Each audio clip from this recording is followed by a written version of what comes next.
You know, at Mizuno, we've always been known for having great looking golf clubs. So that's something we're very cautious about always. So rather than start with a really oversized golf club and try to make it look okay just to dial in mass properties, we actually start with the look of a golf club and try to build as much forgiveness in as possible. And that's what we did with the 825. This golf club has all the forgiveness in the world, much more forgiving than a lot of our competition. And at the same time, you look down at it and it doesn't have a ton of offset. It doesn't have a super thick top line. It doesn't have a huge heel. It doesn't sit hooked at address, which we've seen in some irons in the market. So that's something we're really proud to be able to accomplish. And when you look at the sole of the 825, it is a rather wide sole for Mizuno. In terms of the iron field, it's not as wide as a lot of our competition, but at the same time, we kept it somewhat wide just for the benefit of deep center of gravity, but we didn't want to have it play overly wide. So we wanted to be able to learn how to do stuff when you go through the ball. You should be able to keep your hands forward, have the club enter and exit the turf well. So we went back and actually beveled off, put what we call a triple grind sole on it, where we beveled off the leading edge so it's a little bit more blunted. It's going to go into the turf as it should. Then we beveled off the trailing edge so it'll exit cleanly. The thing that really stands out about the 825 is the high COR pocket cavity. What that is it's actually, the way we cast this golf club isn't just a normal casting. We cast it and then we go back and put a heat treatment on it that allows it to act that much firmer. So we're able to thin out the sole area as well as the face to get really high ball speeds off the face so it flies exceptionally long. Yeah, right now I've got an MP64 4 iron, and then I'm going to pair this with a JPX 4 iron. That was a really good strike on that MP. So I'm going to hit a JPX right now and compare those.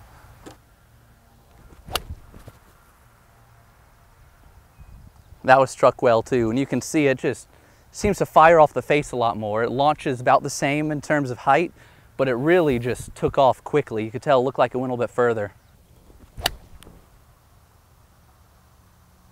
So if I were to come over to the TrackMan, compare these two, the 64 with the 825, I actually hit it 13 yards longer with the 825, even though they were very similar strikes.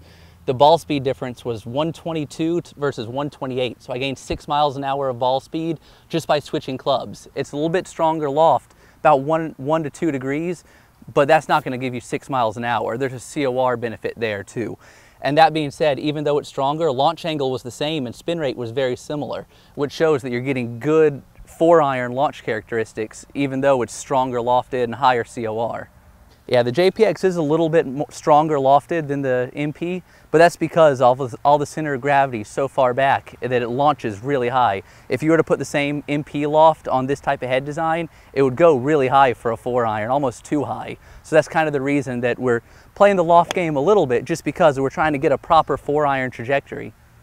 The thing about the super game improvements or the really forgiving golf clubs on the market is most companies put loads of offset on them, and really thick top lines, really thick soles. When you look down at this, it still is proportioned like a player's club. It's slightly larger, slightly blown up for forgiveness, but offset really doesn't do anything for forgiveness. If anything, it's nothing but a polarizing thing. So we didn't put a ton of offset in this, and we actually flowed the offset a good amount from the long irons to the scoring irons. So on the 4 iron, where the offset does help launch the ball a little bit, it has offset there. When you get into the scoring irons, it's not overly offset. Well, what's great about the 825 in terms of everything that we accomplished, all of our design goals were more forgiving, better ball speed, better looking, better sound. So those were really our 4 keys, and we accomplished all of those. And a lot of the sound and the look we're able to do with one thing. If you look at the top line of the 825 versus the 800, it's a thicker top line from the back view.